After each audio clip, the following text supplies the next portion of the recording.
നമസ്കാരം. ബ്രേക്കിംഗ് നേരം ആരംഭിക്കുന്നു. ആദ്യം പ്രധാന വാർത്തകൾ.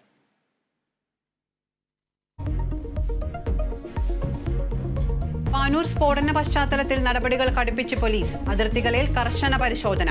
സ്ഥിരം കുറ്റവാളികൾക്ക് കരുതൽ തടങ്കൽ. നാദാപുരത്ത് പരിശോധനയ്ക്ക് കേന്ദ്രസേനയും.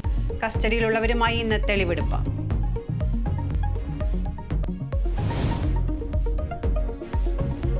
നഴ്സിംഗ് ഓഫീസർ PB അനിത ഇന്ന് ജോലിയിൽ പ്രവേശിക്കും. കോഴിക്കോട് മെഡിക്കൽ കോളേജിലെ പുനർനിയമനം 6 ദിവസത്തെ സമരത്തിന് ശേഷം.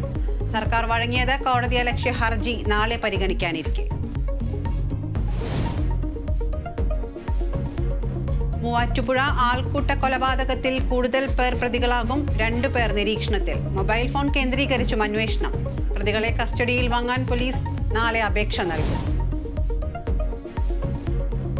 സിദ്ധാർത്ഥന്റെ മരണത്തിൽ തെളിവെടുപ്പിനായി ദേശീയ മനുഷ്യാവകാശ കമ്മീഷൻ. പൂക്കോട് കോളേജിലെത്തി അധ്യാപകരെ വിസ്തരിക്കും. CBI അച്ഛൻ ജയപ്രകാശിന്റെ മൊഴിയെടുക്കും.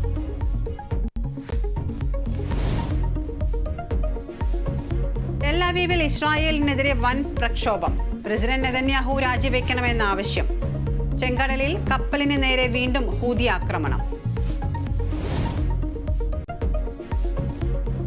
IPL-ൽ ഇന്ന് 2 മത്സരങ്ങൾ. മുംബൈ ഡൽഹിയെയും ലക്നൗ ഗുജറാത്തിനെയും നേരിടും.